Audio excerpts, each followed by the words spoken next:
Ora viva, sejam bem-vindos ao Clube dos 52. Este é um ciclo de conversas no âmbito dos 10 anos do Observador. 52 personalidades foram desafiadas a pensar a próxima década. Hoje recebemos Bruno Ferreira, é Managing Partner da PLMJ.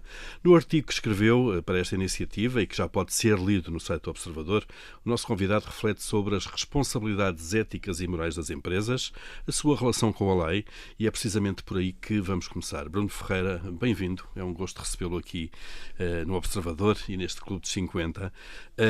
Apela a um debate mais profundo sobre o papel das empresas na crise climática, bem como a um mais amplo papel das empresas na sociedade. O que é que ainda está por debater, acha, ainda nesta matéria? Muito obrigado pelo convite.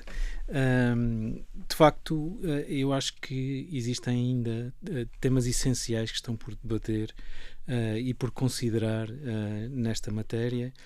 Nós temos tido um debate já cada vez mais profundo sobre as próprias alterações climáticas, o impacto que elas têm vindo a produzir na nossa vida do dia-a-dia, até porque é um bocadinho inevitável, até olhando hoje para os incêndios na Califórnia e o impacto em pleno inverno, o impacto que isso tem vindo a causar, tornou-se algo que necessariamente está em cima da mesa e está no debate mediático e social do dia-a-dia. Mas o tema do papel das empresas a combater, por exemplo, as alterações climáticas ou a determinar que tipo de atividades é que devem ser continuadas ou não, ou ajustadas por forma a auxiliar neste combate, nomeadamente às alterações climáticas, é um debate que eu acho que está por fazer, porque não se tem conversado, digamos assim, seriamente sobre que áreas de atividade, sendo mais impactadas, devem ou não continuar a ter um papel na nossa vida do dia-a-dia, se devem pagar custos adicionais, e não estou a falar apenas de impostos, mas custos no preço dos bens que reflitam o impacto que está a ser gerado e que possam, por exemplo, financiar fundos que auxiliam o combate das alterações climáticas. Portanto, este debate prático do dia-a-dia está por fazer. Sobre quem é que paga o quê de alguma maneira? Isso. E até onde, não é? Diz também que um desafio para esta década, que é precisamente este tema da nossa conversa, será reduzir o gap, portanto, o diferencial, se quiser, entre o desenvolvimento das regras legais e as expectativas morais da sociedade. Quem é que anda atrás e quem é que anda à frente aqui? Não, aqui este é um debate sempre muito interessante, porque é claro que a produção da regulamentação acaba por ir um pouco atrás, daquilo que é a exigência claro, moral e ética, ou seja, no fundo nós, no nosso dia-a-dia, existem comportamentos que socialmente já são, é difícil arranjar uma palavra para traduzir o frowned upon, ou seja, as pessoas consideram que ética ou moralmente esses comportamentos são menos aceitáveis, mas que legalmente ainda não há uma resposta para isso. E isto resulta sobretudo pela morosidade que também tem a regulação e pela necessidade também que muitas vezes existe de ver qual é o custo e quem é que tem de suportar o custo dessa regulação, e que regulação é a regulação adequada e que regulação é mais indicada para não ser evitada ou por alguma forma que seja o mais eficaz possível. E o que eu acho que nós muitas vezes acontece é que como há esta diferença, este gap entre o que nós achamos que pessoalmente são comportamentos menos indicados e aquilo que a lei depois diz, há aqui uma espécie de branqueamento do comportamento entre o que nós achamos e depois o que fazemos no dia-a-dia, nomeadamente no seio das empresas. E as empresas aí, como são entidades coletivas, também ajudam um pouco a fazer essa espécie de branqueamento, no sentido em que há uma justificação para o que eu estou a fazer. Estou, por exemplo, a gerar lucros para os meus acionistas e, portanto, eu, quando estou a tentar viver com comportamentos contraditórios com esse meu entendimento moral, justifico dessa forma, arranjo outras formas de justificar, ou entendo que existem outras pessoas na minha empresa que têm essa responsabilidade, é o Departamento de Responsabilidade Social, é o Departamento, é tudo, claro. E portanto isso no dia-a-dia acaba por ser mitigado e as pessoas acabam por não implementar no dia-a-dia aquelas que são as suas convicções morais, e eu acho que isto cria um gap entre aquilo que uma sociedade entende, que pode não ser unânime, pode não ser consensual, e aquilo que depois é o nosso comportamento no dia-a-dia, que leva outra vez a pensarmos naquela frase de que a ética republicana é a letra da lei, não é? É essa velha frase. Que deve ser e só apenas aquilo que está escrito na lei. No fundo, isso serve também para aliviar consciências de alguma maneira? Muito, muito. No fundo, é o conseguirmos viver com a nossa autoimagem de sermos pessoas morais, ao mesmo tempo que depois podemos não estar a fazer isso no nosso dia-a-dia, ou a empresa em que nós trabalhamos pode não estar a fazer isso no dia-a-dia. Claro. Tudo isto tem custos. Aliás, o Bruno Ferreira já ao longo destes 5 minutos de conversa já falou 2 ou 3 vezes da questão dos custos. Mudanças de muito custo. Falamos da transição energética, que são investimentos enormes para toda a gente, na necessidade de reduzir impactos ambientais, toda a agenda ESG, aqui ambiente, sustentabilidade e governance. Acha que a sociedade está consciente, de facto, dos custos enormes que isto está a ter e que vai ter mais ainda? Não, de facto não está consciente, e não está consciente sobretudo porque são opções muito difíceis. Para já os números têm uma dimensão avassaladora, muito zeros, não é? Claro. São uma dimensão avassaladora, e portanto é impossível que seja tomada uma opção imediata e que isso tenha resultados imediatos, tendo em conta a dimensão do problema, mas depois existem impactos no dia-a-dia que não são debatidos. Toda a questão do fast fashion e da redução do preço de determinados produtos em resultado de práticas menos alinhadas ou menos parecidas com aqueles que são os estándares europeus, por exemplo, faz com que alguém venha a ter de pagar esse preço mais elevado por uma t-shirt que hoje em dia consegue comprar por 2,5€ num determinado comércio.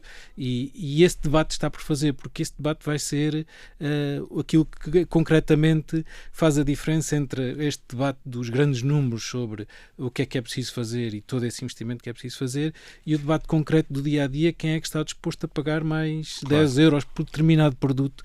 E isso aí é o que, essa correspondência entre as duas coisas não está feita. Claro. Não está feito. Aliás, esses grandes números de que se fala quando se fala globalmente do impacto num país, numa economia, passam a ser pequenos números entendíveis por nós quando as coisas são colocadas como o Bruno agora colocou. E acha que esta agenda, que é uma agenda necessária, segundo interpreto bem a sua visão, é uma agenda necessária, a questão, obviamente, da adaptação ou da mitigação das alterações climáticas.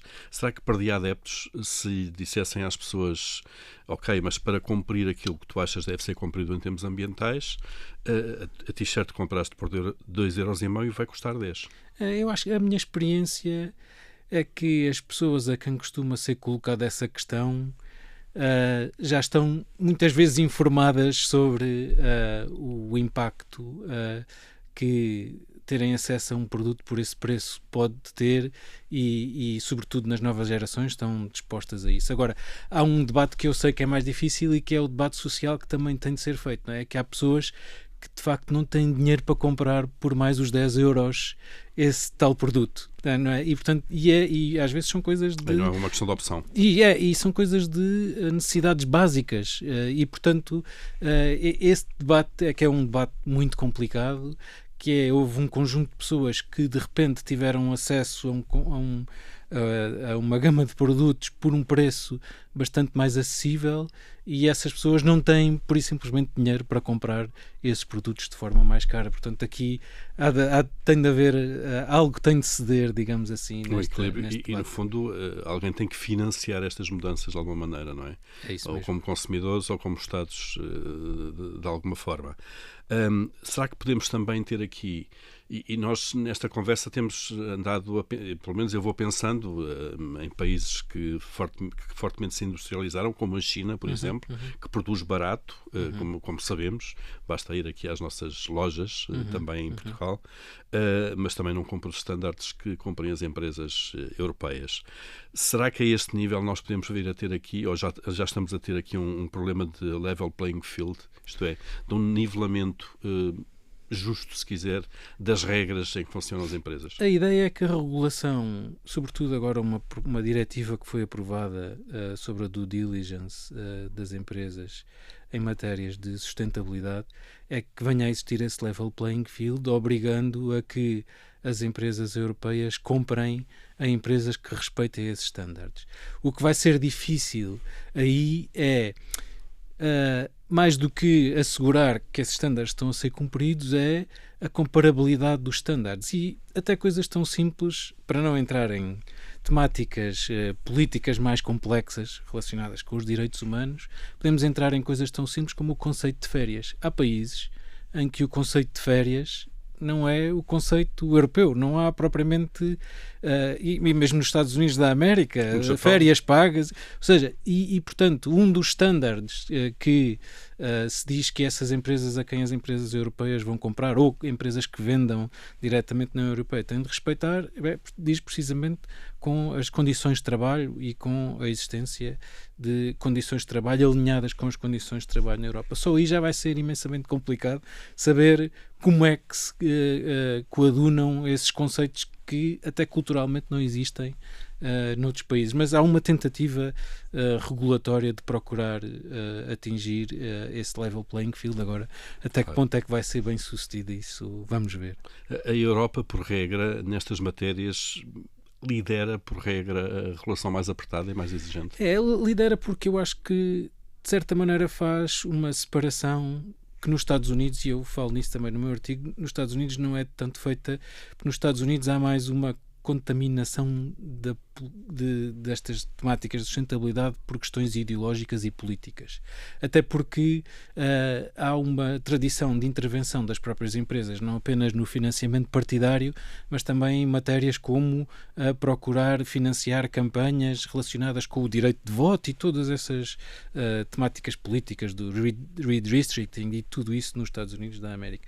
E na Europa eu acho que há uma maior separação das matérias, e eu vejo, por exemplo, no nosso escritório, o tipo de intervenção que nós fazemos tenta sempre ter muito cuidado em separar o que é que são matérias pessoais e convicções ideológicas de matérias que nós achamos que as empresas devem ter em conta, e eu acho que por isso na Europa é um bocadinho mais fácil para a regulação ir um pouco mais adiante, porque consegue fazer essa separação daquilo que são standards de vida básicos ou entendimentos básicos relativamente ao que a regulação deve fazer ou não, quando comparado com os Estados Unidos, em que há sempre uma agenda muito mais ideológica mais e extremada uma de mistura, maneira, e sim, também uma mistura de temáticas diferentes. Claro, o que nos leva àqueles conceitos de uns acusarem os outros de uma agenda woke, os outros dizerem que é o liberalismo excessivo ou qualquer coisa do género.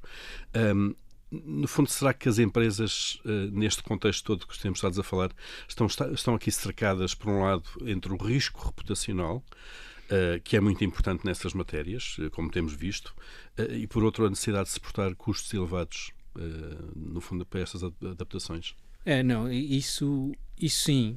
Ou seja, não me parece que haja alternativa a fazer este caminho, até porque a alternativa é uma alternativa básica, pensando até naquela expressão muito usada e que já foi atribuída a vários pensadores do que não se consegue medir, não se consegue gerir. Aqui esta temática do impacto nas pessoas e do impacto no planeta é um bocadinho parecido. As empresas vão ter de ter bem mapeado qual é o impacto que elas produzem, e depois outra questão mais complexa é tomar opções na gestão desses riscos, mas de facto não vão ter alternativa, vão ter de fazer essa análise de forma muito cuidada, até porque esse risco reputacional é um risco de negócio também, porque depois as pessoas fazem campanhas contra a própria empresa, deixam de comprar os bens da empresa, e portanto o risco é um risco de bottom line e não só apenas um risco reputacional. E o que é que recomendaria, se quiser, de facto, no fundo, para acelerar esta agenda, de alguma maneira? Nós discutimos o tema das alterações climáticas há algum tempo, há décadas. Temos aí as relações, temos as COPs várias que vão acontecendo entre os Estados com metas também. A última falou-se da divisão de custos em termos globais porque depois também há aqui, se quiser, a convergência energética justa, não é? Uma questão de justiça entre países desenvolvidos, como nós na Europa, que já poluíram no passado para chegarem aqui, e outros que acham que têm o direito, se quiser, poluir, não é? Sim. De poluir para passarem o mesmo estado. Como é que isto se desembrulha de alguma maneira? Pois, o tema macro-político, digamos assim, acho que é um caminho lento, que não há grandes alternativas a que seja feito desta forma intergovernamental. O tema mais das convicções e dos comportamentos individuais, acho que não há nada como fazer conversas como estas, e existem instituições e centros, quer associações empresariais, quer universidades que estão a fazer este debate, não é? Que estão a trazer e a aumentar o nível de conhecimento e a criar uma massa crítica de conhecimento, até em países como Portugal, onde sabemos que o tema das competências de gestão nas empresas mais pequenas também tem algumas dificuldades quando comparado com outros países economicamente, com tecidos empresariais economicamente mais robustos, digamos assim. Eu acho que não há nada como fazer, acho que não há uma varinha mágica, e portanto acho que é mesmo só a conversa sobre estas matérias e fazer com que as pessoas tenham consciência que implica opções entre ter o preço de um bem a um determinado valor ou outro valor, e portanto não há outra saída que não fazer esta seja, uma certa pedagogia de forma alargada, assim. Quase aqui a chegar ao fim desta nossa conversa, e em relação às empresas, e pergunto-lhe isto porque está num posto de observação também privilegiado na PLMJ, contactam com muitas empresas de variados setores que seguramente vão ter convosco para vos ajudar nisto. Há de facto uma consciência cada vez maior das empresas sobre estas necessidades, ou ficamos lá pelo tal mínimo que a lei obriga? Não. Isso há uma consciência. Eu acho que é visível que existe cada vez uma consciência maior quando frequentemente alguém chega ao pé de nós e diz: temos de fazer qualquer coisa no ISG. Ainda sem saberem ou seja, sem saber quando alguém nos diz isto, sabemos que é uma conversa que está a ser bastante frequente. Mas não, as empresas, sobretudo, é claro, as grandes empresas já têm isto muito bem desenvolvido, mapeado, têm políticas próprias.